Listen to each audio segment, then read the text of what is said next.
question of public, we're happy to consider that as well. I'm going to just talk generally about things that are maybe on your mind, and then we can address those more specifically. And if you want to do that on a note card, or I'll call HD back after I've made my introductory remarks. And then also, as the RSVP reflected, is I'd like some one-on-one time if people want to do that. So if you've got immigration issues, you've got federal benefit issues, if there are troubles that you're having, we want to try to resolve that. And whether I keep on doing my dog and pony show up here, will they do that? Or whether I go over there and do that with these people, trying to help you resolve your issues, I'm interested in that. But I'm flexible and at your service on whatever level I can. So I am on 3 committees, just to let you know. And it's interesting in Washington, D.C. There's 8 committees where I guess all the big boy stuff happens, and there's less than 8 committees where I guess the little boys work for a while. It's kind of like the Thanksgiving little kid table sort of experience. But I'm on great committees, I think, for Utah. Natural resources is a big deal for our public lands. I actually served there with Congresswoman Moore, so she and I, Utah has 2 votes on that committee. That's a good one. I'm on the public lands subcommittee there, vice chair of that subcommittee. I'm on science, space, and technology, which I'm excited about. I appreciate my science, Bill Lennon, science guy right in the front. I'm a big fan of science. Science fiction has been something I've been focused on for my whole life. I loved reading that stuff when I was a kid. And I'm also on transportation infrastructure, which I'll say generally is really important for Utah as far as getting money for roads and bridges. And I'm looking forward to the next 10 years where we'll get to host the Olympics.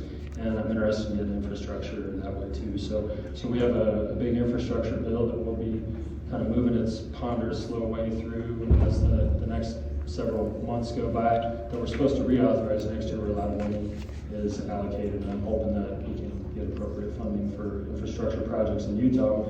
Big fan of the Olympics. They're going to come sooner than we might expect, and with those Olympics, we need money today to start building tomorrow the infrastructure.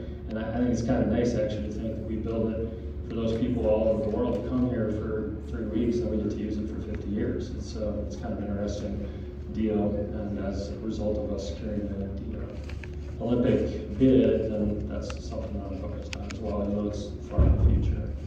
So I know what's on your mind, I imagine, is funding cuts, DOGE, and Elon Musk. I imagine that's kind of top of mind. It's top of my mind as well. One thing I would say, on a first level, a lot of people I've heard express concerns about their private information. I'm deeply invested personally, as well as professionally as a doctor, and also I'll say politically as your public servant, that your records should be sacrosanct and kept protected with the highest level of protections. I have no interest in privacy violations, and I'll tell you why. My privacy, so as a family doctor to apply for insurance, I have to give every piece of personal information, including social security number, to every insurance that I apply for. It's frankly shocking that 20, 30, 40 insurances or whatever, over 25 years of doing this, I've given them my information. When I worked at the University of Utah, there was a laptop that was stolen out of the back of somebody's car that had all of the patient information as well as all of my information on that laptop. And within just a few years, when we submitted, my wife and I was in the room somewhere. She's usually my worst critic, so I like her to tell me how terrible I did, whatever, but she's a big help and support through this process. But when my wife and I, a few years after that, submitted our taxes, we were told our taxes had already been submitted, and our refund had already been sent. So we don't even know who it was. So that was my first privacy violation, my first identity theft, and I imagine, I don't know, raise your hand if you've had an identity theft in the room, have you? So maybe 25, 40% or something.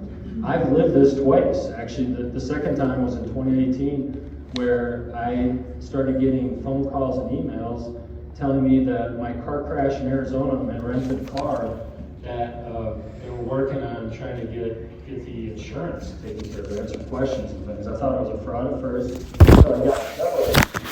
And finally, I was concerned to call the phone number because I was afraid I'd be fished in and kind of sucked into some fraud. Ultimately, I called the number, was told that somebody that was 6'4", 240 pounds, had rented a car with my driver's license identification information and got into a multi-car pileup in Arizona on the same day that I was working in Linden, Utah as a family doctor. 15 minutes of him talking about how he got his identity And subsequently, over the next 2 years or 3 years, I would go through not only settling that, but the lawsuit that came out of that for injury. So I'm deeply interested in making sure that your information is protected. And if that's anything on your mind, I'm in it to win it for you and for me, because I'll just say the government gathers too much information, they have too much, and I don't know that it's safe. I don't know that it's safe, and I didn't know that before Elon Musk was doing his work, and I actually, what I would say on that is I'm committed as your representative to make sure it is safe as I can make it. I know there are already high bars on this, and I'll reflect on this. In 2019, if you remember this prior to the 2020 election, Donald Trump's tax returns, along with many other notable individuals throughout the country, those tax returns were leaked to the public by a contractor for the IRS. That person is now in jail for 5 years as a result of that breach of confidentiality and that breach of law. And absolutely drop the hammer on anybody that's going to do that. But number one, I do want to make sure your private information is never made public and not violated in any fashion. Number two, I've had since about 3 or 4 weeks ago a lot of people saying, what about the funding? What about this? What about that? I deeply appreciate those questions as well. On the other side, we have to talk about this, is the debt is $36 trillion. And if you're going to ask me the question, and I see somebody that doesn't believe that the debt is $36 trillion, but if you see concerns about how we're trying to investigate and search out and figure out where is fraud, waste, and abuse, I don't see that as a partisan issue at all. Frankly, if $10 is being taken from taxpayers and used inappropriately, then I think that that's an important thing, let alone hundreds of millions or billions of dollars that might be misused or inappropriately used in our government. So I'm very supportive of trying to find fraud, waste, and abuse. Once again, I don't see that as a partisan issue. As a doctor, I'll just say, I have seen for 25 years disease over and over again. And the disease can be whatever you want to put in your thoughts as far as average disease. It can be flu or strep. It could be a urine infection, something simple like that. It could be cancer or diabetes or high blood pressure. I don't care what version of that you look at. But when I first have a concern that there's a disease, I want to investigate. I want to find out where we're at. I don't want to cut. I don't want to damage. I don't want to hurt unless I have to. In the case of when it comes to cancer, for example, I order hundreds of mammograms every year. And sadly, mammogram comes back and it looks like it's got a suspicious lesion on it. At that point, once we have a piece of information that reflects some concern, we have to investigate. And that usually involves puncturing the skin and a biopsy of the lesion to understand. I've ordered tens of thousands of colonoscopies in the course of my professional career as well. And I'll just say right now, there's biopsies and colonoscopies happening in our federal agencies right now. They're undergoing very unpleasant procedures. Do you want a card for and what I see it as is gathering information. Would you like a card to write a question? Action if necessary, and if there is no action that's necessary, we won't take action. I got an extra one for you. It's really important for us to know where we're at before we take any action. Okay. And I had a very good friend who's an American Fork City Council member about 3 weeks ago reach out to me and say, Representative Kennedy, we have funding that has been promised to us for infrastructure that we're dependent on, and we've just been told that it's going to be shut off. There's a famous, like Monday or Tuesday night memorandum of we're shutting everything off. And I said, his name's Ernie, he's a great guy. I said, Ernie, let me check into this. And I did. And by the way, I would say to everybody here, and that's why I have this very good set of people, we want to serve you. If you've got funding concerns, if you've got some program that you're aware of that is personal, or you maybe heard of a friend. If you've just heard it on the media, I don't know if that's... The Consumer Financial Protection Bureau. But I would say to you, we want to resolve those issues. And in the case of Ernie Taylor's City Council of American Fork, we had a funding process already in place. We investigated, we found that there was no concern that it was going to go. And it continued to go forward. Ernie, a few days later, said our funding is approved and is still moving. As a doctor, and I've had a lot of people concerned about Medicaid, Medicare, and Social Security. I get it. I'm concerned with you. These programs have been over 50 years, these programs. And in the case of Social Security, I think it's been 80 years. I'd have to check that for sure. But these programs have been generationally impactful in people's lives. And the idea that somebody, whether it's somebody you are concerned about like Elon Musk or anybody else, is going to somehow just terminate those programs, I would oppose that entirely. There's many of us that depend on a daily basis with these programs. But in the cases that I've been hearing about, you've been hearing about them as well, unless maybe I read different news than you read, is that we're seeing Social Security recipients that are, one number is going to dozens of different addresses. We're seeing 120 and 130-year-old people still getting Social Security benefits. That's not true. Don't lie to us. Thank you. And actually, the truth of the matter is yet to be determined. And I would like the $50 million in condoms going to as friends Gaza? and neighbors, I would like us to continue the possibilities of consideration that there may be fraudulent benefits that are being paid out to people. And if not, then the money will keep moving to these people that have input their money for many years into a program that they depend on. And if there is anybody out there that is receiving fraudulent payments, then I think all of us should be invested in making sure that those payments are terminated right now. Because that person, if they've received benefits fraudulently, should be in jail for violating the law. The law is that if you deserve your benefits, you should get them. And if you don't deserve these benefits, then that should be shut off yesterday.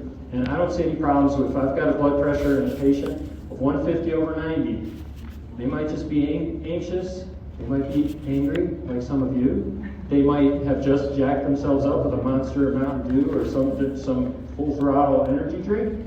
And I will take that 150/90 and say, you might have a blood pressure problem, but how about you come back tomorrow? But I want lots of water, I want no salt, and I want no caffeine in your system, and we'll check you again tomorrow. That is how you gather information. And I see my friend Dr. Smith, who's here. You and I have been doing this for a long time, you for more years than I. Is when you have concern, you are duty bound as a doctor, and I'm duty bound as a representative who has sacred responsibility to use your tax dollars appropriately and look for fraud, waste, and abuse. And do no harm. Me to be elected to do these kind of things. And if you oppose me or anybody else doing that, I don't understand that, because it's a nonpartisan issue for us to look to make sure our government is effective in doing what it's supposed to do. So in that case of blood pressure, 150/90, they come back the next day, they're 110/70, we're set. But if they want free of charge and no appointment to continue to get their blood pressure checked, I will happily do that. And making sure that we are on the right track with this. But as you may know, with blood pressures, that can be a sign of kidney disease. 150/90, I check them the next day, it's still elevated. This person might have kidney problems, and as a result of that, I need to make sure that I'm doing an investigation, including blood tests. So in those cases, we are doing our duty-bound diligence to investigate, and if there's fraud, waste, and abuse, I want to shut those things down. As to the unelected nature of Elon Musk, and I've heard a lot of concerns about that as well, is the president, and this is where it gets to be, Washington, D.C. is what it is. It's been created that way since almost 250 years ago. The president, through the process of appointments and advice and consent, has a variety of people that they work with. And in this case, the digital services has been co-opted by DOGE, and now those people are not only responsible to go look for ways that they can improve digital services, but also fraud, waste, and abuse. And the president has a responsibility to do that. And in this case, whether you like that or not, and I know some people don't, there are 77 million people in this country that voted for Donald J. Trump, and they are wanting and expecting him to do his job as the President of the United States. As a result of that effort to do that, is I as a representative, and there's 850,000 people that I represent, and a certain number of people, and I'm happy if anybody in this room voted for me. The majority apparently has not, to your disturbance and unhappiness. But that's fine. I'm here to listen to your concerns and complaints. But I would say 77 million people expect Washington, D.C. to function. And in that case, fraud, waste, and abuse is something we're looking for. And Donald Trump has asked Elon Musk and his team to actually look for things. And we're not going to take any legislative action unless we find for sure that there actually has been fraud, waste, and abuse. Let's go to, apparently there's a lot of nonverbal signals that are going on, and Chief, thanks for helping out with the order and civil discourse here. Let's go to HD for, you have some questions that have been submitted, or? Should we bring these up to Raise your hand if you? you have a paper and you want to, excellent. Yeah. So let's grab those and let's start doing some questions. Now, let me ask, so some may have come, you signed up for some times. If anybody wants to take the time and go to my staff, they got a particular issue, we can be very entertained, I'm sure, just taking questions for the full time. I do have a hard stop at 7 o'clock. We probably go till midnight the way the attention is doing this. But But let's take some questions, and each of you could read them on the microphones, and then, and actually, I'll just say, we're even-handed with this. I want to work with you, I want to understand, I want to serve you well, understand your questions, shouting and public displays, we can do that outside the building. But I'm going to ask you and my staff in a random order to read the question in the microphone, and I'll do my best to answer it. If I can't answer it, then I'll ask for my staff to help me with research, and we'll try to answer it all here together. Does anybody need a pen?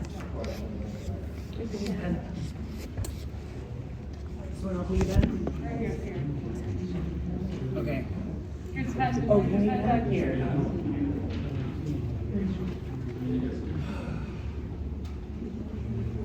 Should have brought Okay, boxes like of we said, the fries. format is fluid. As we learn and as we grow, just to best represent you, as the Congressman said. For those of you who signed up for a one-on-one, I'm going to ask if you can meet me just in the back corner, and if you want to do it as a group, that's fine, or individually. Just reading the room, we'd love to sit down with you for the one-on-one, but for the sake of everybody else who's here, let me address your concerns just off to the side. And if we need to schedule some follow-up to meet with the Congressman in our office, we're more than happy to do that. In the meantime, like he said, just random order, I'll take the top couple ones off and we'll go from there.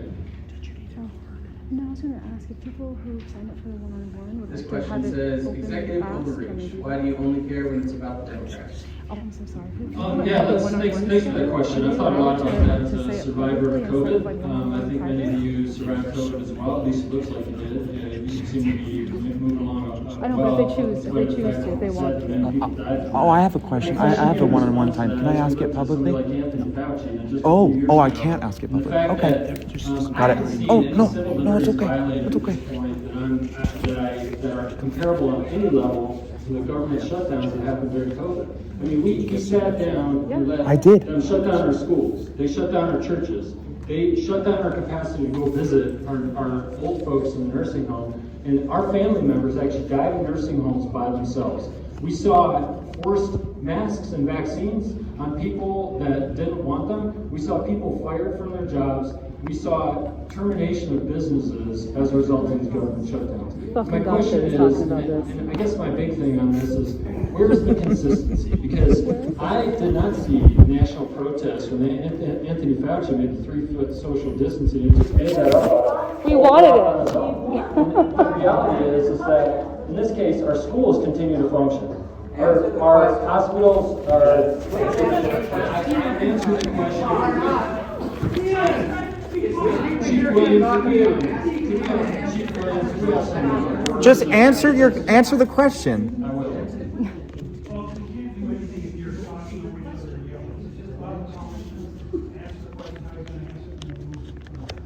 And answering the question, I looked at history as part of that. So when it comes to executive overreach, where are your civil liberties been violated? I am not seeing a violation of civil liberties. Our schools are still open. Our grocery stores, we can still go buy things. Our churches are still open. Nobody's forcing you to wear a mask or take a medicine that you may or may not want to do. And I haven't seen a business shut down besides government operations being terminated or just paused so that we could actually find out if anything's happening. So I don't see this as executive overreach, even though obviously some of them do. And I am very supportive, going back to what I've already said, is on a bipartisan level, is we should look for fraud, waste, and abuse. That's a fundamental aspect of what we should do as elected officials. And I'm deeply interested in making sure your tax dollars, which I've already said are sacred to me, are used effectively. So in this case, I don't see it as an executive overreach to do an investigation. And if you do see that, I respect your opinion.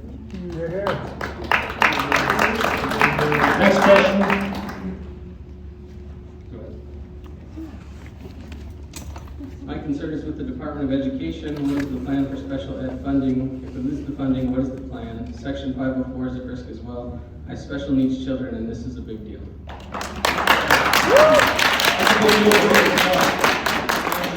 When it comes to the Department of Education, in this case, thank you. In this case, the Department of Education, one of the things we have to ask is, do we want distinct control of our education and curriculum, or do we want local? I've always been a fan. For 10 years. Curriculum is local. Can I talk? Thank you. I mean, We can go one-on-one, I'll engage with you, I got 5 minutes per person, but if you wanna like have a 40-person conversation, it's difficult if we all Just talk over fact-checking, each other. yeah. When it comes to the Department of Education, I don't doubt that Title I funding, free school lunches, and special needs funding has to continue to happen. As to curriculum adjustments and any sort of curriculum mandates coming out of Washington DC, I've never been supportive of that, and have constantly as a state legislator. If I ever been, so raise your hand in this room if I've been your state legislator. So maybe half the room, and many of you, I guess I don't know particularly if I am your congressman or not. Raise your hand if I'm your congressman. It should be most of you, not all of you, and I'm glad to have you here. And I do want to hear your concerns, but I don't like the Department of Education at any level trying to constrain or control our great local school boards, our great teachers, and our parents and those children. That is for Chief William. Do you mind having a seat next to this fellow who seems to really be interested in outbursts? And this fellow second, right in the front, he's having a hard time constraining himself. And I'm sorry to just can we talk privately? I'm happy to take you out in the hall. We can chat. But I just there's like 150 people in this room, and so amen. Well, so I am not interested in seeing any Department of Education cut on those areas, special education, free school lunches, and Title I funding. So, but I'm deeply interested in what is the Department of Education doing otherwise. So, thank you for that question. If you want to find out more details, we can talk out. Another question, HT? Utah hosts the Mighty Five National Parks. Why are so many park employees who bring great value being let go or not hired? Yeah! Several years ago, it was very interesting in the state of Utah, actually, the parks were closed because it was a government shutdown. And the state of Utah actually funded the parks. They actually opened back up, and we lost millions of dollars doing that. So I'm not aware of, but we will research if there are a bunch of people that have been fired and our parks are being do research on how many people have been fired and what's that going to do to 1,000. service. And then the question always for me is, it's one thing to have a nurse and a doctor who are actually hands-on doing the work. It's another to have somebody that sits in an office and does a bunch of whatever. I don't know what they do all day. Office I want workers park all day. rangers protected. I want people that maintain and manage those parks. I want all them protected. But if there are people that just kind of sit in the building and don't do anything for the park service, then I want to investigate and find out why they are employed still. And if those are the people that are being terminated, I support people that aren't doing actually hands-on work. I love our national parks. My family and I, we've never been to Hawaii, we've been to our state and national parks because we love those areas and they're frankly ennobled. To walk amongst those creations and have an opportunity to witness what is amazing in this state, I'm deeply supportive and do not want to see our parks disabled. And if that's happening, you bet I'll protest it to the utmost compassion that I have. We will. Thanks for being here. Oh, we are. Another question, HT. What has been your biggest surprise serving in Congress?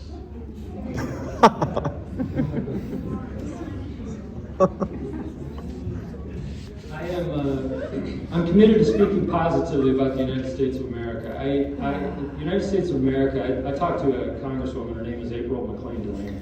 She's a fresh lady out of Virginia. She's a freshman just like I am.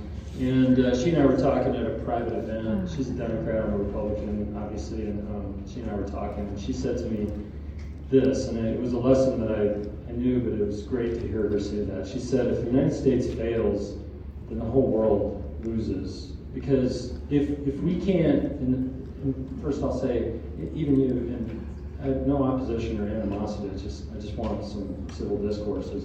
I'm grateful that you're here. Frankly, if we were to go to Chinese Communist Party China, if we were to go to Russia and try to do a meeting like this, not only would we be shut down, but we might be in jail or worse.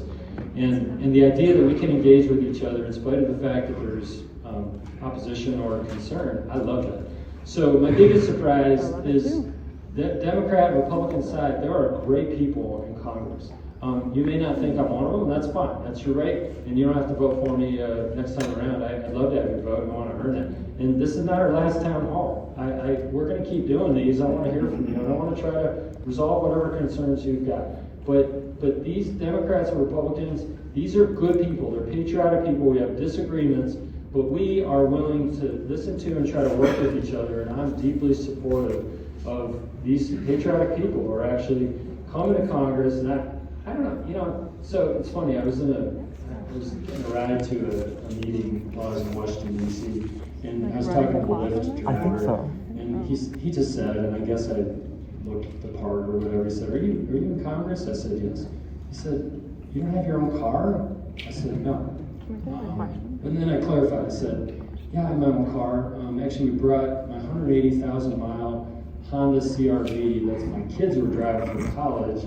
We brought it out to Washington, D.C. so that occasionally when I go and see my widowed sister in Virginia, that I can drive that car to see her. But otherwise, I walk everywhere I go, or I take a Lyft when I have to.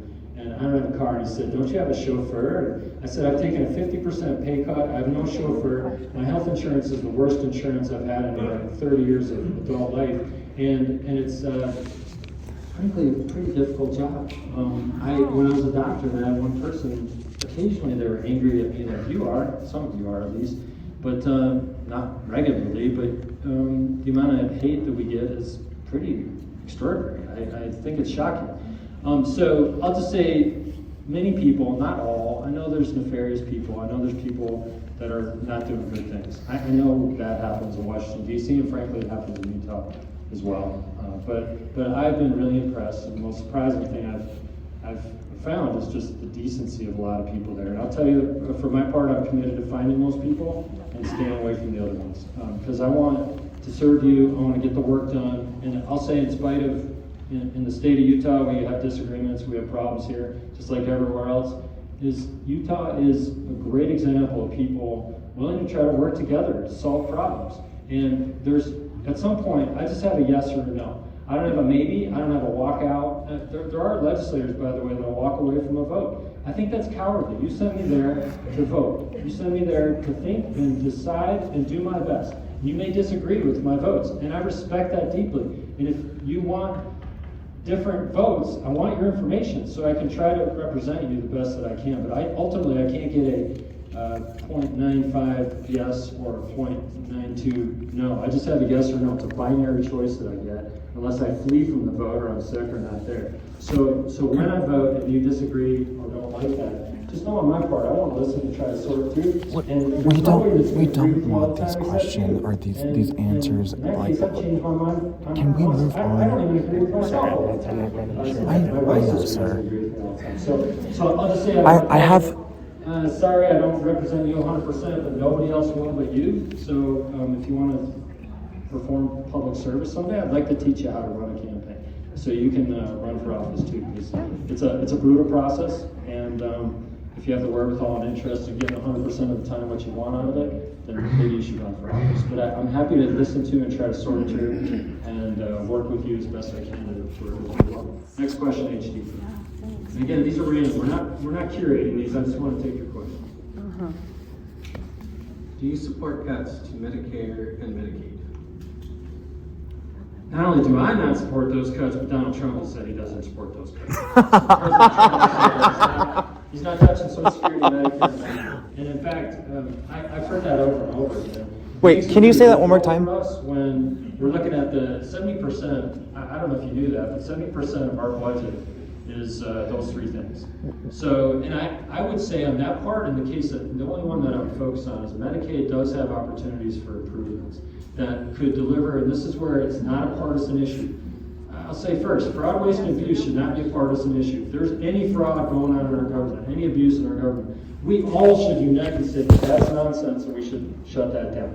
The second thing that is not a partisan issue is high quality health care for as effective and cost-effective delivery as possible. And I have given away a lot of health care in the course of my 25 years of doing this. Medicaid can be better. I know it can be better on multiple levels, and in my case, Prevention is the name of the game. If we find disease early and treat it early, then that's going to save us a ton of money on the other side of things. And when it comes to that, I've been an advocate for how can we help people on Medicaid early with their disease, so that if they have diabetes, that they're not getting a toe amputation or foot amputation in the long run.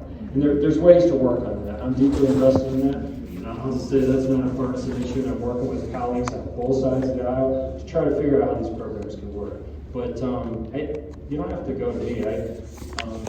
I'll say at a practical political levels, if anybody's going to tinker with those 3 programs, they're not going to win the next election. So when it comes to that, we're looking for fraud, waste, and abuse every chance we get. And I do think Medicaid has some significant opportunities for improvement. I'm looking for those every year. It's a lie. Are there any plans to stop direct-to-consumer advertising for pharmaceutical products? That's a really interesting question. I want to ask, I'm interested in your take on this. I'll ask the question, you don't have to admit if you asked it, but how many of you would like to see direct-to-consumer advertising for pharmaceuticals? Is that what that was, HP? Yes. How many of you would like to see that go away? Raise your hand. That's really interesting.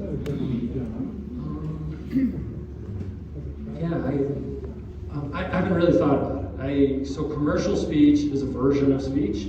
It's in law school, we learned about free speech, and I don't know if you know, but the number 1 primary version of speech that the Constitution protects is political speech, what we're doing right now. And thank you for being here and being willing to engage. Religious speech as well, that's vital. Commercial speech takes, in the eyes of the law, a significant kind of demotion. There's constraints on commercial speech. And when it comes to advertising tobacco, for example, we've restrained that significantly, appropriately so.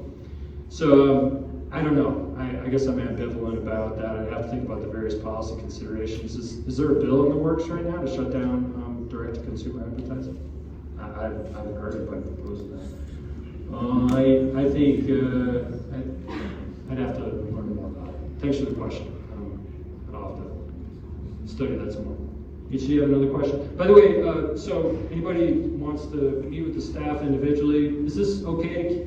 Should we just keep doing this? No, we should. You should take questions. And chat, and I hopefully Card. in fact, I will. Did you fill out the card? I have a one-on-one with him, but I don't want to go one-on-one. I want everybody to hear what I'm asking, and everybody else. I did. Let's keep taking these questions, but if you want Ma'am, I don't need you to moderate me. individually to have some issues resolved and put them on our docket of concern, then we're happy to take those on either tonight or later. Next question. Just pivoting with that format, for those who had signed up for the one-on-one, I'm going to send you an email so you have my contact information, and we will follow up to get time for you to meet with Congressman Kennedy, again, outside of this town hall format, so that you get that time to talk to him, because we value that. We don't want you to feel like you got pushed to the side. So, that being said, also to my staff, up here's kind of in front of everybody. If you all wouldn't mind just shifting out maybe into the lobby, and then for those of you who do have a specific concern with an agency or just want to leave a comment and then maybe you have to go, please, you're welcome to do that, and I promise you that we will follow up with you within 48 hours.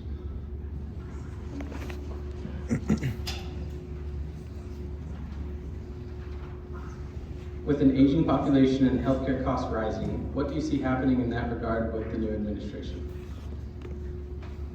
That's a big part about Social Security and Medicare is there's so many people that have spent so many years making their plans dependent on those programs that we can't touch them. I would say on the Medicare side, and I've thought about it, frankly, if there are concerns about how it's funded, as my 22-year-old son, we could probably make changes to his Medicare program, and it's not going to harm him at all because he can make plans for that. But the vast majority of us, I'm 56 years old, and I don't have time to adapt to any changes we make in that program if they were to drop on me.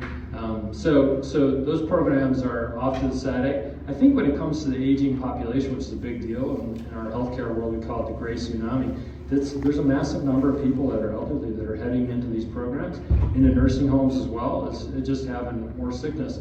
I'll go back to what I started with earlier, is prevention is the name of the game. We need to have robust screening programs for disease, and I'll just say, whether you like them or not, there's certain medicines that are out there that are extremely helpful for people to curb their tendencies towards diabetes, for example. And I'm very invested in helping people get access to what, in the short run, can be really expensive medicines, but in the long run can save heart attacks, strokes, diabetes, amputations, all this kind of stuff. So what is it we need to do that might cost us money in the short run, but save us a lot of money in the long run? That's how I thought about things. In fact, I'll just say generally, I was a kind of, I didn't know what I was as a kid as far as politically minded, but I was reading the newspaper when I was 10 and 12 years old, and my dad would be like, why are you reading the newspaper? And I'd say, I'm reading the funnies. But I wasn't. I was trying to understand what the front page was about, trying to figure this stuff out. So I've always had this kind of long-term view of things, and family doctoring has been great for me. I didn't know exactly what I should do when I went to medical school, but the opportunity for me to take a patient wherever they are and look to their long-term and try to prognosticate about what might happen to them over the next decade or two if we do one thing versus another. And I look at societally, I look at my work in the legislature in the same way. If there are things we can do in the short run that might be expensive, but in the long run we save a lot more money, I'm focused on those things. In fact, we're doing that even tonight. We knew that there could be trouble, and the Capitol Police, they're always reaching out to try to make sure we're preventing problems. I've had death threats. That's why Preventative Nature, Chief William and his team, thanks for being here. These are good people. We all want to hear from each other, but at the same point, try to mess it up for everybody else. So I'm deeply invested in preventing problems wherever we can. And when it comes to our elderly population, we need to make sure we do justice to those people who put into systems that they depend on. HD, you have another question for me?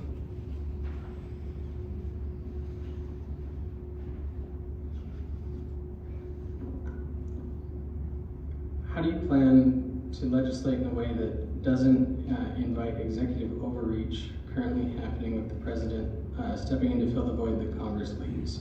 Also, I paraphrase that question, so if you ask that and I only hit on some of it, please find me afterwards, so I'll make sure you get answers. So the really interesting thing about executive orders, generally I don't like them. We have found our presidents doing more and more of those over time, and it becomes kind of monarchical if just one person is without checks and balances doing all that kind of stuff. So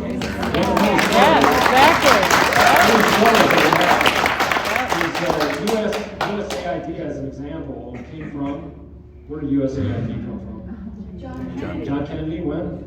And I just looked this up myself. 63. Through executive order. Actually, he made USAID. And in fact, this is where it gets interesting and frankly disturbing to me. Wait, finish Is the Congress, sentence though, because then Congress Chief supported William, can we have Mr. Warner in the room?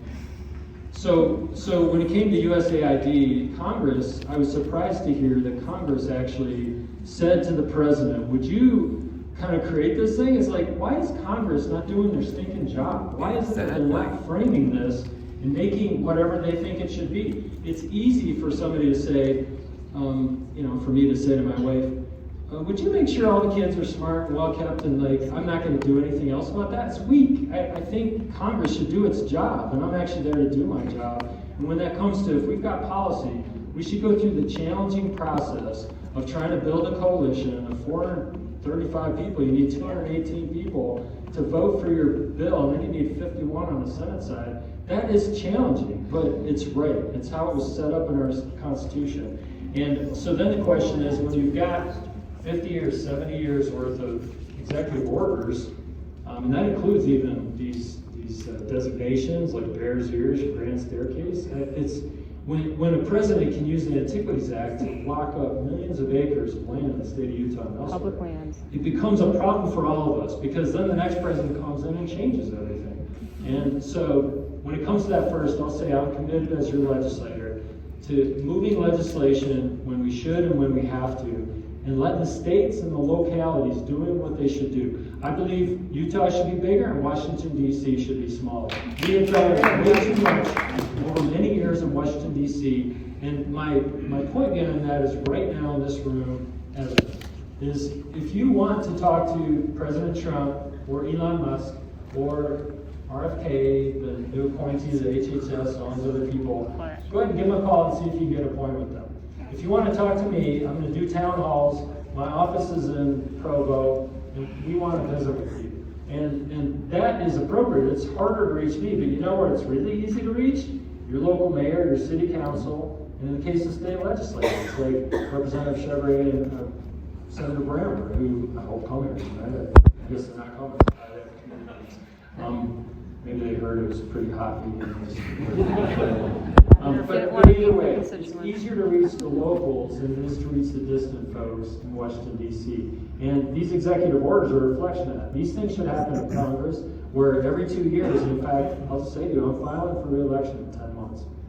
I'm accountable to you. Good. And in a little over a year, you get to hold me accountable for whatever you think about my job approval. So on a 2-year cycle, we're campaigning all the time. And we constantly come to people, and we should. I like that. I mean, I think it's appropriate. It's how we should do that. So I want less executive orders, I want more legislation, and only when we need legislation. I think, I was with the state legislature yesterday, and I told those people, you pass too many bills, you need to pass less bills. The answer is families in the localities, they can take care of these things.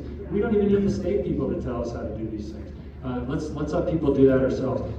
The final thing I'll say on that really good question is that we are where we are today. I can't go back 80 years ago and make it different. So when we go back to 1961, where John F. Kennedy, my super great grandfather, put in USAID, I'm just kidding, he's not my great grandfather. I wish I had connection to old money and connections there. I don't. Kennedy's age is so I'm just low. an average poor Irish potato farmer guy. I don't have that side of the Kennedy family in me. But if I could go back to 1961 and say to Congress, you need to either pass specific legislation, meaning to not do this, or I could say to President Kennedy, don't make USAID because it's going to turn into something you don't want it to turn into. I can't do that. I have to take it for where it is today. And if you like USAID, then let's advocate for it and put it into legislation. It is in the Don't like legislation. USAID, which I'm concerned about, $20 million that I heard that was going off to Iraq to sponsor Sesame Street programs in Iraq. That's nonsense to me. I have no reason to believe that that's good spending of your money. And I just say, if that $20 million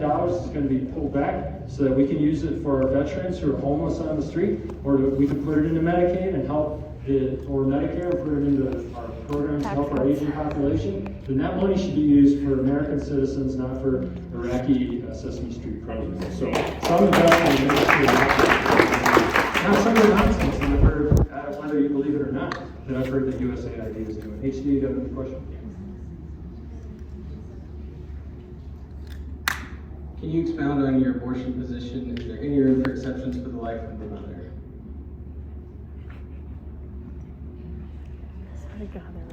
I've got some strong pro-life advocates in the room, and I've been pro-life through and through 100% all along the way. In the state of Utah, I think we do it well, is that there are exceptions for the life of the mother in the case of rape and incest.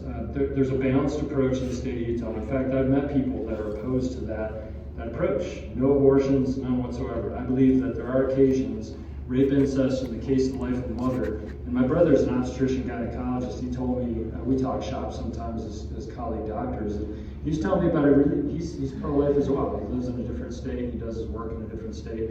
He's a good man. He and I, we know each other well. And he was telling me about a circumstance where a woman was bleeding out. And they couldn't get her to stop bleeding, and she had I think my brother said it was a 12 to 15 week pregnancy, unviable pregnancy. This was a baby that if it came out, there's no chance that it could live. It just was way too early. And my brother did everything, he and the staff did everything they could to stop the bleeding of this pregnant woman, and there was nothing to do but to terminate the pregnancy and do a DNC and in that case ablate the uterus so that this woman would stop bleeding. And they watched her for hours. Her blood levels were normal, and they were dropping point by point on an hourly basis. If they hadn't done what they had to do, and my brother felt sick about it. But this is where, again, I've already said, state and localities ought to make these decisions. I get really concerned about federal overreach into intimate details of people's lives. My brother had hours to make that decision as an OB-GYN. And in the case of some doctors, they have seconds or a few minutes. They have to make the call on what is happening at that time. So But you support federal ban? Doctors, and in these cases, I'm a pro-life advocate all along. I've always been a strong supporter of that, but there are occasional exceptions. In the case of the life of the mother, absolutely, we need to take the mother's life as precedent sadly over the infant that's inside. HD, I have another question. You said you would support a federal ban on abortion. Trump has said that Zelensky is responsible for starting the war in Ukraine. Do you share his sentiment, and do you think funding should be cut for Ukraine? I don't know that the president said that. What's the direct? Oh my God! Come on! I heard something about that. It just came out today or something. But so as to who started the war, as far as I can tell, Vladimir Putin started the war. The first truth. No boots on the ground. This is actually not news. I don't know how many of you were part of the campaign process, how many show up to Republican convention activities. I would love to see you there if you're participating in that process. But when it comes to that, I've answered this question over and over and over again, is no American citizens should ever go to Ukraine and fight on the ground. I have been supportive of funding in the past, but at this point, I'm ready for that war to be ended. It needs to end, and I'm tired of sending money over there with no consequences, no results. This is Europe's backyard, and Europe should take account for this. And I'll just say on my part, is America first. I'm tired of our dollars and our people being sent all over the world when Europe, for example, is not willing to stand up and do its part. They don't even spend their amounts that they've committed to in NATO to fund their GDP for their national defense. Europe needs to step up, and I think J.D. Vance, with his recent visit to Europe, they're shocked and dismayed. Boo. Boo is right. But I'll just say that this presidency is focused on America first, and I believe that we need to be strong. 1930s. We need to speak softly and carry a big stick. And when it comes to sending more money off to Ukraine, I'm not interested in doing that, because I think this war needs to come to an end. It's an unwinnable war for Zelensky, and no, as far as I can tell, Vladimir Putin started this war, not Zelensky. What about Israel? What about Gaza? When is Congress going to take back the power of the purse and pass a budget? Yeah, I'm thinking about that. I think regular budgeting is something that I've campaigned on over and over again. Anybody asking that question must not have been on the campaign trail either, because I've answered that question hundreds of times too. And I just think my family has a budget, the state of Utah has a budget. We balance our budget in the state of Utah every year. This year I'm told by my legislative friends that there's no extra money to spend, which is probably good.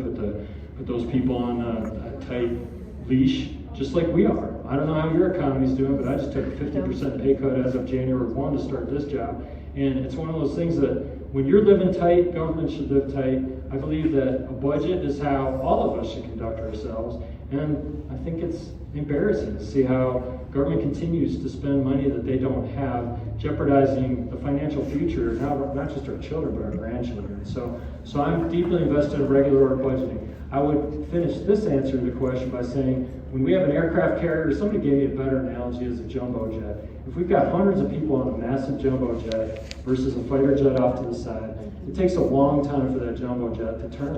And to turn in a way that doesn't tip people over or make them spill their drinks or get sick or whatever, it might be a fighter jet. And I don't ever want to get in because I'd be sick to my stomach the whole time. I'd probably not be a happy occupant of whatever seat I'm in a fighter jet. But the rapidity with which a 1 or 2 person fighter jet can make those changes, that's a very different thing from the United States of America. It's going to take us a long time to get out of this deficit that we're in, but I'm interested in moving us in the right direction. Regular order budgeting is part of that, but already, you know it, I know it, March 15th, we've got a funding deadline. And I'll just say I hate continual resolutions. I hate debt ceiling increases. I think it's a terrible policy, but I'll also say I come into this with 50 years worth of malfeasance on spending. And I'd like to fix it yesterday, frankly, on the doctor's side again, and pardon the analogy, it's just how I think, is if I walk in the room and I've got somebody with diabetes and high blood pressure, they've got some form of cancer, and they are morbidly ill, seriously sick, then I have to take action right away, and it might not be very pleasant action right off the bat. But over time, once we stabilize it, we can kind of move to a better spot. So the United States of America is a massive jumbo jet with a lot of people on it. Programs that people have depended on, programs that if I could go back, I probably would change them, but modern society is different than it was 80, 50 years ago or whatever. And the reality is we need to take our time and move it so that people have a chance, businesses have a chance to actually respond to these things. So I'm invested in making changes that are palatable to the people, and I believe that there are ways that we can do this in a responsible fashion that actually moves us in the right direction. But regular order budgeting is part of that. I'm in this March 15th deadline, which Congress is constantly creating its own deadlines that put us into a state of turmoil. It's almost like we don't want to get any work done because we put more emergencies in front of us than anybody can handle. I just say we're going to have to move past the March 15th deadline, and at that point, I'm hopeful that we can start working on regular order budgeting, which I've committed to on my campaign promises over and over again. It's just, I got to get 218 people with me. I'll go back to what I started with at the beginning, is there's a lot of really good people in Congress. I know you don't believe that. You may not believe even that I'm a decent person, although I hope my wife and children will vouch for the fact that I try to be a decent fellow. Most of the time I accomplish that.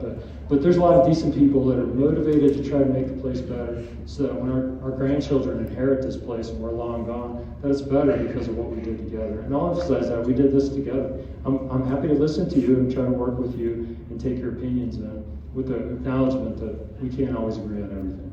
HD, I have another question. I think we probably have time for one or two before. And seriously, if you want to come out and yell at me in the hall or compliment me on whatever, we'll take it out in the hall, we can chat. And then I do want the staff who are now out in the lobby, I guess, if you've got concerns or questions that they can help you with, let's, or just take their contact. Let's make sure we do that. Let's take one more question.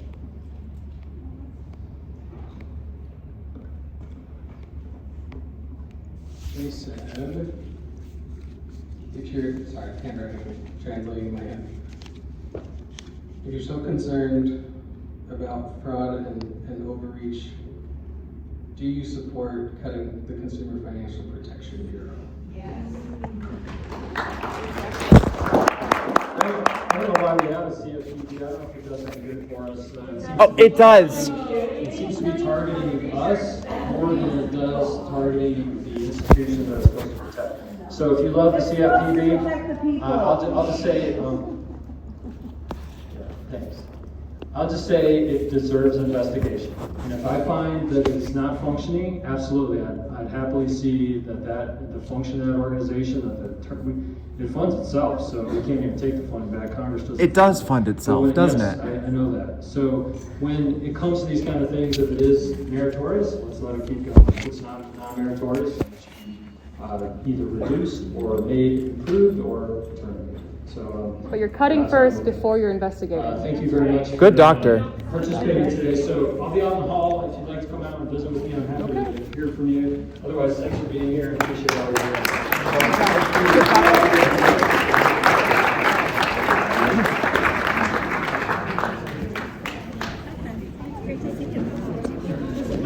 Do you know Naomi? Naomi, what's last name? In the DC office? Okay. My direction is talk to HD. He's in the brown place. Okay, thank you.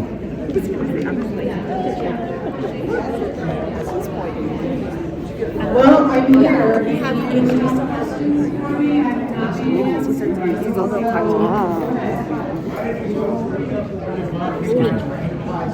Public servants. Because what the regulation does, it opens up the opportunity for, I'm sorry, yes. So it's not the collective bargaining bill. We want to hear about that, obviously. And, okay. Oh, excuse me. Yeah, so let's make sure. Well, let me get my staff so they can help. Yeah, sure. I've got kids to get home too.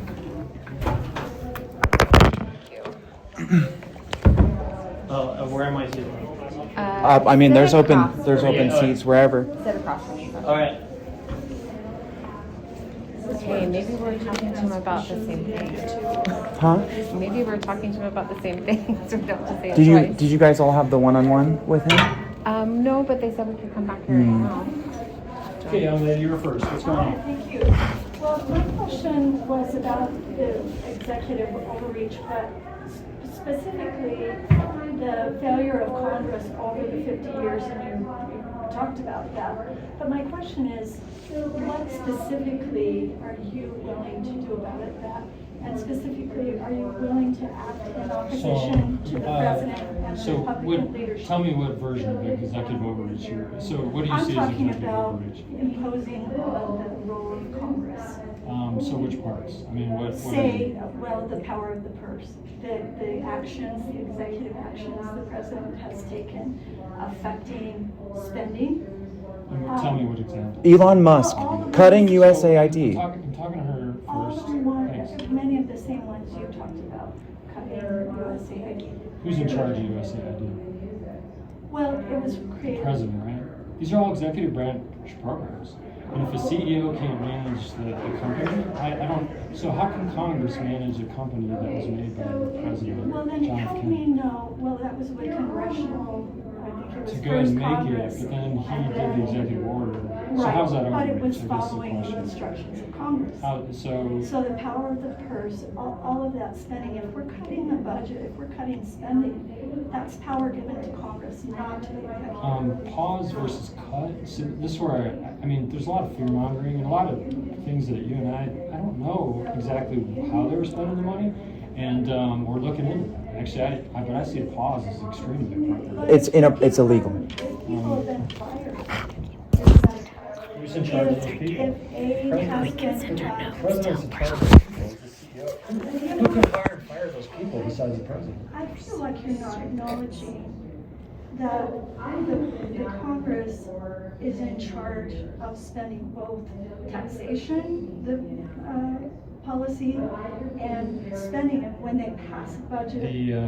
I feel like you're not, can you just respond to that? Isn't that Congress's role? The Congress's role is to fund, and actually the funding is already there, but why does that relate to the fire And they say- hiring? But if Well, they somebody's say fired, what fired. it's to be spent on. But does that mean somebody has their job for as long as that money's there? Is that what you're trying to say? Because that doesn't make sense to me. No, not, I mean, I think everybody is in favor of fighting fraud and waste. The question is how and who. And when you talk about the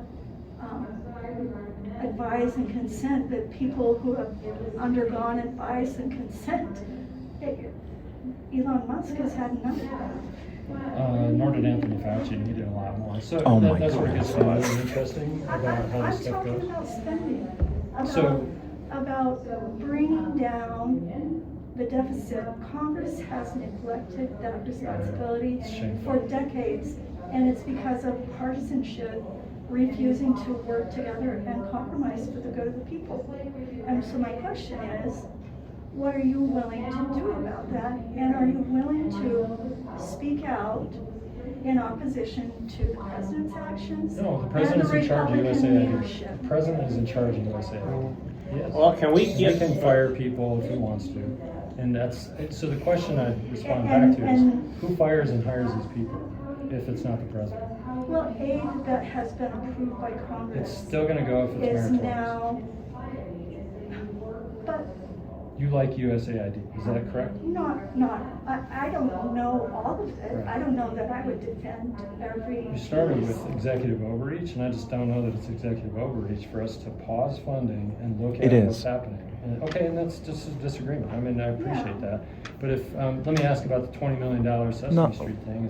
Do you think that's appropriate taxpayer? No, if you wanna just walk So, through. Yeah, Maybe let I'm me. misusing the term, Which that's one? possible. Executive overreach? Executive I mean, overreach. so, So maybe, I'm- if you want to say I'm using the term incorrectly. I don't know. I'm just supportive of investigation. But- I want to know what's going on. But I am too. I Then am that's- too. I see But that's what- bringing down the deficit and the overspending, that's Congress's. I think what she's asking is for congressional oversight. I'm deeply invested in trying to look at it. And I guess. I don't need wanted to any say, further instruction. What are you Thank you, though. specifically willing to do? The, And are you willing to I- Sounds like you've got some speak good ideas. against the Republican leadership and the president? So when you say speak against, like what parts? Well, in of it? opposition Anyways, to. so I'm deeply invested in controlling our budget. And on March 15th, we've got a continuing resolution. I hate those. I already said that out there. But I don't see any other choice because we've got this government shutdown option. And I'm not interested. I'll just say to all of you, I'm not interested in government shutting down. I think that's irresponsible, and I'm not going to be a party to that. In that budget, you bet there will be some investigation and consideration as to how we spend for USAID and other things as part of that. But I didn't vote on the old budgets, and I support the president in investigating what's happening so that when we make our next budget, we actually have information about whether that's a meritorious program. Does that answer your question? It's I guess there's a Satisfactory, yes, but okay, I that's understand, fine. I appreciate your And I willingness appreciate to your question. engage. I think you're the next one. Okay, I'm Good going to to see be you maybe again. from a How you different doing? angle. So I'm a background, lifelong Republican. I went to Reagan's viewing to give you an idea of how concerned I am. Super concerned. I've never voted for a Democrat in my life. That said, I'm extremely concerned with some things going on, in particular in Ukraine.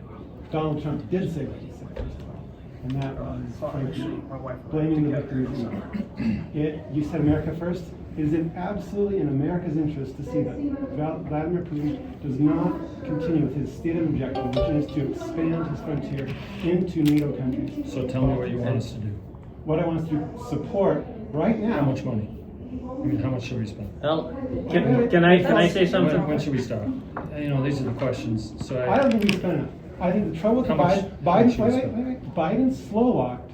All Biden Yeah, I did know. was waited until he saw that Ukraine was going to fall, then give him a little more. We should have come in with overwhelming support so that Putin would see that it was going to fail. Putin is doing it obvious. He is negotiating the carving up of a country without their own say-so. That is evil. the question we should ask is that going to encourage him to take the next step? And so He's I'm already with you. Are you Consider- Transnistria? Are you familiar with Transnistria? Trans what? Transnistria. He already has. In the Baltics, he's already started the next efforts for the next Moldova, the next countries. So with your expertise and interest, I'll go back to the questions. How much should we spend? At I what don't point think does we need it to put an artificial level on it. I don't think All we right, spend enough. I can give Well, you, let me- I can tell you how much. Time limit. I mean, so at some point, we're 2 years into this process, and the question is I don't money think we and put time. 3 years. until Putin stops. You don't. How long did we fight Hitler? Did we say, oh, we spent? How much did we spend fighting Hitler? So to kind of coalesce that in simple terms, our $36 trillion of debt, veterans sleeping homeless on the streets. You want me to continue to send hundreds of millions of dollars to Yes. Absolutely. Yes. Good. I sent 200,000 of my own money. One second. Message her. I mean, that's why. It is in our own interest. We will be spending more when he invades That's Estonia, Latvia, and I've Lithuania. heard that over and over. Is if this is Hitler when he's in his first invasion in Poland, then yeah, we need to Yeah, he is Hitler. drop a heavy hammer on. I totally appreciate that. So Okay, but I feel I that just don't coming know. from you is a little more Chamberlain than Churchill, and I want Churchill. All right. Chamberlain was weak. Yeah. But the so- same excuses are going on now. So Peace in our time. We're negotiating a false peace right Thank now. you. And I love that, and let's keep talking, because I have not gotten anything more than media reports about what's going on. And as a member of Congress, I'll get top secret information that will help me to know the severity of the risk and where we should go with this. Speaker Johnson has actually said that he would rather send money now than soldiers later. And so at the very top, they've heard things that I don't know and you don't know as to what's going on. So if I hear things that are reflective, and thank you for your motivation as well, I just say, yeah, if he is Hitler and I've got evidence of that, then we drop the hammer as hard as we The can. evidence is his own mouth. He said it, and he means what he says. He has published several documents stating his abstaining to what he calls Greater Russia, and he means it. So let me move topics. I think I covered that. Just Next- be respectful. Right, we're I fine. think she went much longer than I. I got till 7 o'clock. I'll just say, I gotta leave at 7. One more real quick thing. That is that as a Republican Party, Trump is doing some things that are flat out bets. RFK Jr. as Cabinet Member, Health and Human Services Secretary, clearly unqualified. We lost one of my childhood friends the Republican Party is a physician. He knows the benefit of vaccines. When he sees a guy who literally makes his living suing vaccines companies, who wouldn't even recuse himself from making hundreds of millions off regardless of the lawsuit, couldn't even accuse his family from that, wouldn't even stand away from that money. Somebody who's obviously the way he makes money is suing vaccines out of business. That guy now is in charge, and that lost my friend, who's a physician who's been a lifelong conservative. He's in charge of a measles outbreak in Texas. He is, and what has he done? Nothing. Yeah. Where has he been? He's AWOL. And you voted So for we've him. lost. I voted for who? RFK. You voted for Kamala Harris? Wait, No. so let me. Then why are you saying, who did you vote for? Who did I vote for? It was relative. It doesn't matter I'm not who a he voted senator. for. I didn't vote for Let me RFK. just wrap I'm up a real quick and representative. say, Only Senate. I don't understand where you're coming from, because I didn't have anything to do with RFK. So I'll just say, if somebody doesn't stand up to decisions like that, we will lose more people like my friend who's a physician who has seen the benefit the vaccine has had in his patients and knows the risk of people like RFK Jr. and our dear representative. Appreciate that, Joe. Thank you. Thank you. No, I appreciate that. Message heard. Next. Yeah, so we're together, and I'm not like super political or anything, but he was born in Ukraine, and we've made 3 trips over there. We've left our children. We're giving most of our retirement to support soldiers. You said that you have top secret information. We have top secret on the information, ground information. We work with commanders. We know people there. We know maybe, I don't know, we know things. So talking He about the can tell you amount, numbers. I asked, Yeah, time and money. I mean, I asked a battalion commander. One of the markers. For I said, what would But I just wanted to say okay, one more thing hold it, because I hold was it. in line before you. All right. So for me, the bottom line is that we don't have a choice when we sign a treaty. We signed a treaty. It's called the Budapest Manifesto. We took away their nuclear arms. We told them that we would help them after we left them naked. They're naked now. I've been there. I've held people in my arms that have been shot at while they were just trying to go through a humanitarian corridor. I've sung to people that were starved, people that were in nursing homes. They asked for a humanitarian corridor to get those people out, and they were starved to death. Or not starved to death, but they tried to starve them to death. And I've met countless civilians whose lives have been terrorized. Can you every help single me person. to understand the questions that I've asked? So I he can have tell you I have an answer but to your we question can't- on the amount. We How much can't time get and tired how much of it. We Uh, can't get tired of it. Oh, well, We have a treaty. it's not. Okay, well, just, Sarah, We have just, a just treaty. we need to I just answer the need to question have- so on the what are money. What are my Yeah. endpoints? As So I asked a decision? battalion commander, what would you do if I found you $1 billion? He said, I would arm 4 brigades, and they would do everything properly, and they would go and take territory, and then the world will see what we can do with this amount, and then order of magnitude of 10 billion to 20 billion. It could be we cheaper. we can kick Russia out of Ukraine if we do Yeah. it right. Yeah. Now we are in contact. We support people that do it right. I've personally invested $200,000 or more into the armed forces of Ukraine. I have direct contacts. I buy them stuff, FPV drones, cars, tourniquets, helmets, We've whatever. talked before, right? I remember talking to you during the campaign. Yeah. Yeah. Yeah, thanks for. Actually, I've been your patient too.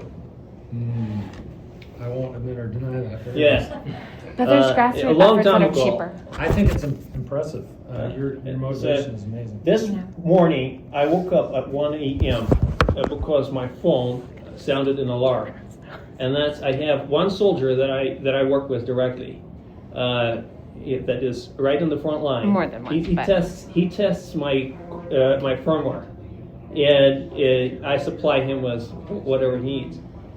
So so I have a special alert for him, and that alert went off, and I see that he blew up a tank using a fiber optic drone that we got for him. On drone. For a few $100. $100. So I spent around $3,000 on that whole thing. Ground station, fiber optic, and actual 13-inch. But we should wrap it up because other people. But basically, if we could get more, We get more stuff like that. if we could talk to you more, 10 then to we can 20 tell. billion. We can tell you We're how done. to. So just to make sure my staff are connected, and Yeah. I want your information. Yeah, because we know cheap ways. All I know is what I know, and that's Yeah. what I base my basic Yeah, decisions but we on. can give you some more But information. yeah, if it conflicts with what I'm hearing in Washington D.C., that's useful. I mean, I need. Yeah, I we think have- it'll conflict We a have lot. grassroots ways to make it happen. Just know I want to hear, and I've come to a conclusion, except Yeah. for I'm really Yeah, concerned. we're about putting what's in happening in our country. information. I mean, We're I just- Sarah and Thank you. Sasha Pachev, Great. and we'd love to have more conversations So, with you about this. So one more thing. So you mentioned something about American soldiers. So are you aware that there are actually American soldiers fighting in Ukraine? I've heard that. Volunteers? It disturbs me. Oh, volunteers. I mean, They volunteer. Yeah. They Uh, volunteer. Actually, I'll tell you a story. we were in Ukraine in November. So we attended the Kiev Temple, still working. We came out, and an American soldier picked us up, and we had some business to discuss. And so he drove us, and we talked. And he had a dual role. He was a sniper and at the same time a medic. Had two skills. And he told us about rescuing children after a Russian missile attack on Ukraine's children's cancer hospital. And the sadness he felt about not being able to save some of them. So some of those children died in his hands. Then later, a few weeks later, we learned that he died in combat. And his unit needed support, and I bought a night vision device for his comrade. He just picked it up. Cost was $2,800. We also have a friend that knows Zelensky too, and we actually. What's he like personally? Oh, he's one. He's well. Okay, so we have a friend okay, that we. but tell me We'll meet with you later. disrespectful. But Yeah. our friend, she knows Zelensky, and she's met with him several times. Yeah, I don't know. I've heard concerning things about him, but Well, yeah, some thoughts. or question your sources. We all have to question our Yeah. sources, right? Please. Okay. Representative Kennedy, I grew up understanding that America's strength came from our laws, right? Donald Trump informed the country late last week that he who saves his country doesn't violate any law. And just yesterday, he signed an executive order that only he and the Attorney General can speak for what the law is. Does that sound like the America you know? What executive order was that?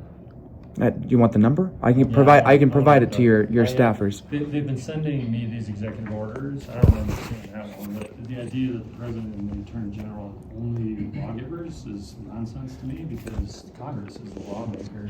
Executive is supposed to execute the laws. Okay. What is your plan to defend everyday Americans from those that would violate our Constitution by suggesting that they might freely violate and interpret our laws? Would you stand up to something like that? Who's freely violating or interpreting our laws? Donald Trump. In what ways? Elon Musk. In what ways? Just exactly as this woman was trying to ask you. Executive order. Should you say it's violation of the law? It is. It absolutely is. In which ways? The Supreme Court ruled unanimously. Texas v. something. I don't remember the exact case law, but unanimously that the executive branch did not have the right to impound funds temporarily or permanently. They don't have power of the I purse. don't know that case. So It doesn't matter if you know the case or not. Look up that case. You know our Constitution, right? And the take care clause, doesn't that guarantee that Congress has the power of the purse and only Congress holds the power of the purse? I haven't seen any funding that has been terminated as of yet. You may not have seen it, but what about USAID? Have we not paused? Did you not say on your Instagram that you would support a temporarily pausing funding for you to investigate? That's illegal. It's illegal, Do you sir. want money going off to Iraq? That's not my question, sir. That's not my question, sir. That's not my question, sir. My question is, are you going to defend our Constitution and Congress's power of the purse, or are you going to give that away to the executive? I haven't seen any violation of the Constitution with what's going on. Okay, I'm telling you, it's happening. And I agree with USAID was shut down. You can believe as you wish, and I'm doing investigations, and I'm doing my best to understand. Okay, USAID was shut down.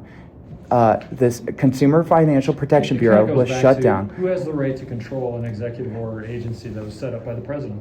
It does. Who controls Congress. And Congress didn't set it up. Representative Set it up. Kennedy, John Kennedy. Representative set it up Kennedy, listen. 60 years ago. Listen. I think everybody here today, every single one of us, and the 700 people that I organized to meet at the Capitol on Monday, all of us agree. We would like to see our government be more efficient with our funds. I think we can all agree on that, okay? But what we don't agree with, and what we're all here for, and what this kind woman is asking you about, which you dodged and dodged, You can laugh. You know you did. Thank you for your opinion. I register it, I understand. No, Thank very you much. haven't Did heard. you have something else? Yes. Okay. Yes, Okay, sir. You got two people still that want I will cede my time to him. Okay. Go ahead. You got Thank you. 7 minutes or whatever. I got 5. Okay, go ahead. Thank you. Congress holds the power of the purse. And what we're all here for, sir, is we would be okay with the government looking into running these programs more efficiently. But what we're not okay with is the executive completely slashing those programs, firing thousands of employees, of federal employees, okay? That's not okay. It is not okay. What we would be okay with is congressional oversight. You have Representative Stansberry on the DOGE committee. You have Representative Crockett on the DOGE committee that have been asking for Elon Musk to come before them, or whomever from the DOGE program, whatever the hell it is, and tell us, what have we found? Provide the receipts. Let's have congressional oversight. Let's pass the legislation.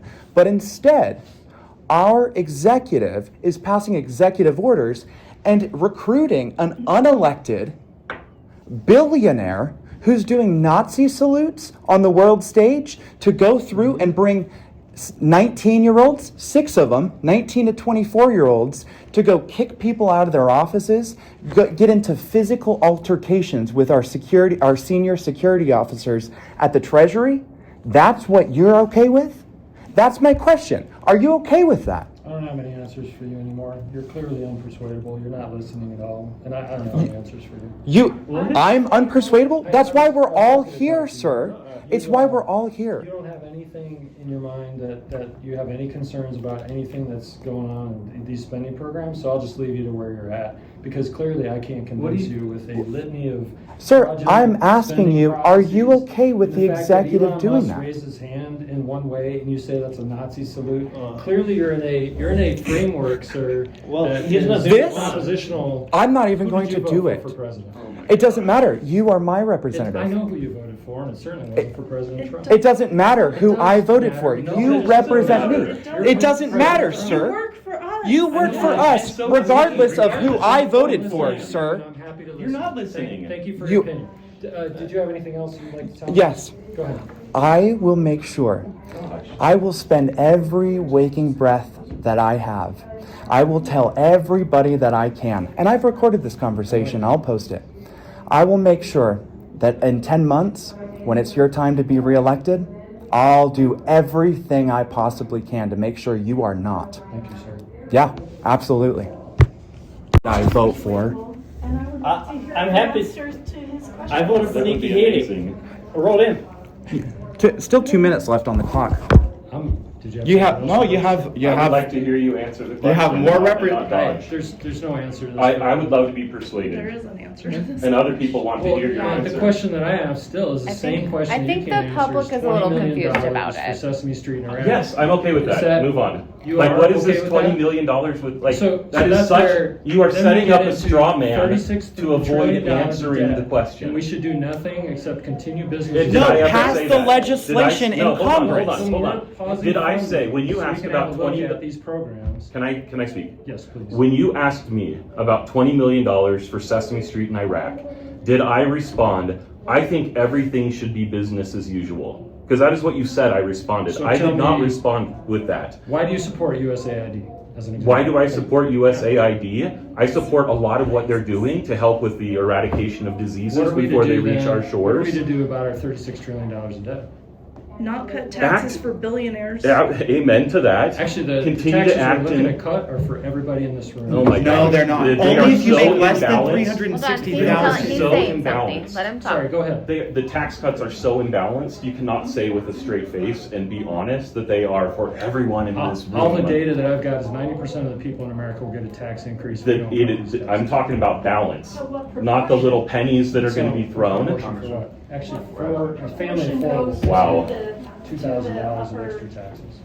To the upper income, what proportion of the tax cut? Everybody would have a tax increase. We don't take it. You're not answering. You're not answering. Thanks for your time. That's really I'm happy to disappointing. listen, and I'll You're see not you happy to on the listen. Who did I vote for?